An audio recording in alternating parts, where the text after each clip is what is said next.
नमस्कार दोस्तों, मैं हूं श्रीकांत और आज मैं आपके लिए लेकर आया हूं नाउन फंक्शन एंड रिलेशन का छठा और अंतिम पार्ट तथा हमारे चैप्टर 1 द नाउन का भी अंतिम वीडियो। और आज हम जिस टॉपिक को जानेंगे वो है नॉमिनेटिव एब्सोल्यूट यानी स्वतंत्र कर्ता।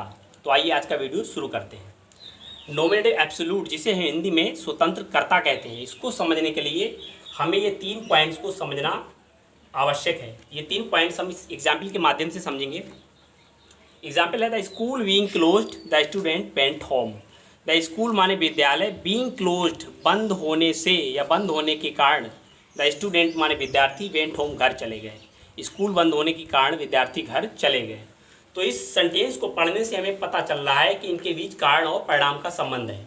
नीचे से हम पॉइंट देखेंगे कि दोनों सेंटेंसों को पढ़ने से हमें ऐसा फील होगा कि इनके बीच कारण और परिणाम का संबंध है। पहला फ्रेज जो है वो कारण प्रकट कर रहा है और दूसरा परिणाम शो कर रहा है। भाई स्कूल बंद था तभी तो विद्यार्थी घर चले गए, तो इनके बीच कारण और परिणाम का यानी कैजुअल रिलेशन है।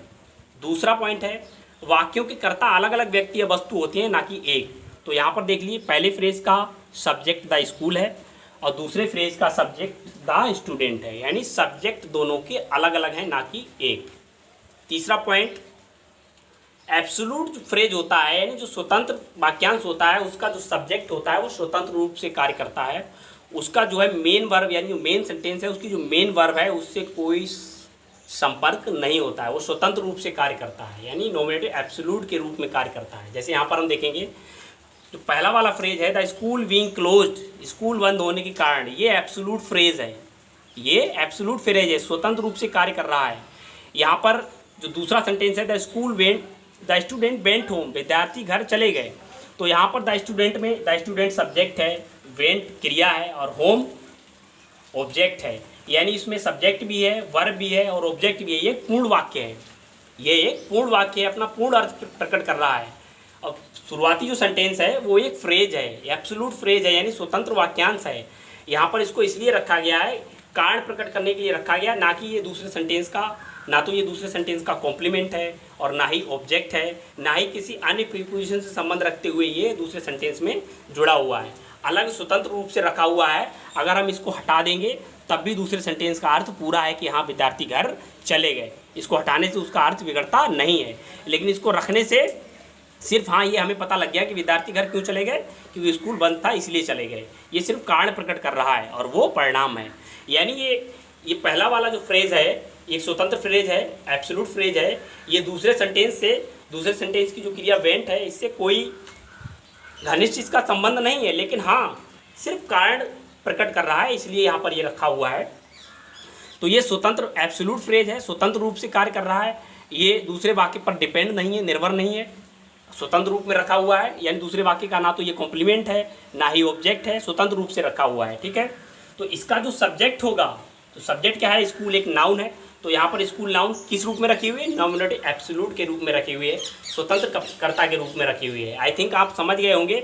ऐसा सब्जेक्ट जो स्वतंत्र रूप से कार्य करता है यानी जो मेन वाक्य है उसकी क्रिया से उसका कोई लेना देना नहीं होता, स्वतंत्र रूप से कार्य करता है।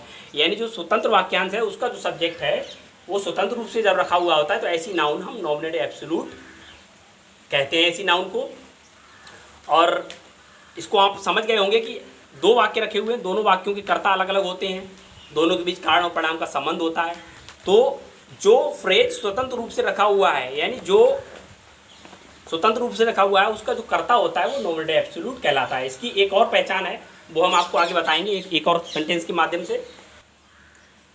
ऐसी नाउन जो प्रेजेंट पार्टिसिपल या परफेक्ट पार्टिसिपल के साथ में रखी हुई हो, यानी जो नाउन प्रेजेंट पार्टिसिपल का सब्जेक्ट हो या परफेक्ट पार्टिसिपल का सब्जेक्ट होती है तो वो नाउन जो है नॉमिनेटिव एब्सोल्यूट की मानी जाती है। जैसे अब आप कहेंगे प्रेजेंट पार्टिसिपल क्या होता है, परफेक्ट पार्टिसिपल क्या होता है, इनके ऊपर भी हम अलग से एक वीडियो बनाएंगे, लेकिन यहाँ पर आप संक्षेप में समझ लें।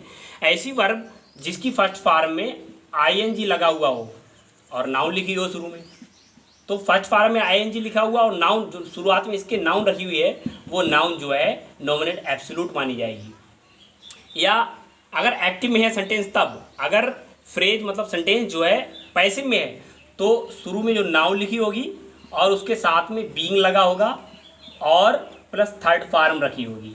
तो बीइंग थर्ड फॉर्म, या तो सिर्फ अगर सेंटेंस एक्टिव है तो फर्स्ट फॉर्म में आईएनजी, और उसके साथ में नाउन रखी है तो वो एब्सोल्यूट फ्रेज होगा।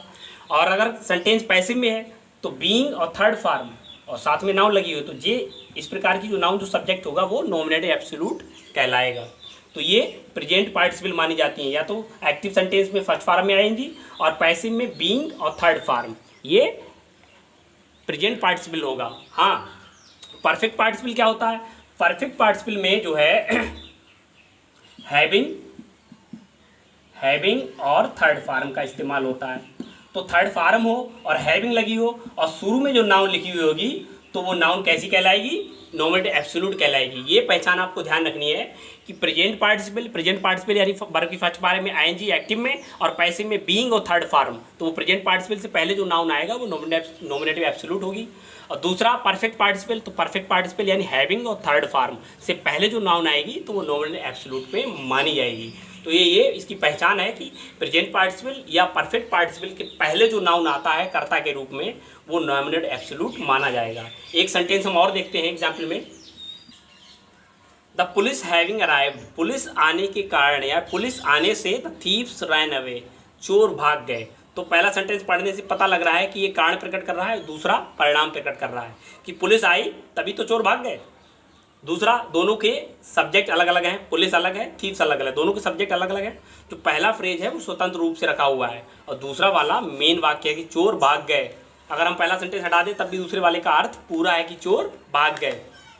तो पहले वाला जो फ्रेज, पहला वाला जो वाक्यांश है उसका दूसरे वाले वाक्यांश से कोई घनिष्ठ संबंध नहीं है, सिर्फ कारण प्रकट कर रहा है, कारण के लिए रखा गया है, ठीक है। तो ये स्वतंत्र रूप से यहाँ पर कार्य कर रहा है और इसका जो सब्जेक्ट है पुलिस, वो कैसी नाउन मानी जाएगी? वो नॉमिनेटिव एब्सोल्यूट नाउन मानी जाएगी क्योंकि वो स्वतंत्र रूप से रखी हुई है, इसका रैन अवे से कोई लेना देना नहीं है यहाँ पर। और इसकी अभी हमने पहचान बताई थी कि परफेक्ट पार्टिसिपल या प्रेजेंट पार्टिसिपल। तो यहाँ पर परफेक्ट पार्टिसिपल से पहले जो नाउन आए तो यहाँ पर पुलिस कैसा सब्जेक्ट माना जाएगा? नॉमिनेटिव एब्सोल्यूट, क्योंकि ये परफेक्ट पार्टिसिपल है। हैविंग लिखा है, थर्ड फॉर्म रखी तो परफेक्ट पार्टिसिपल है।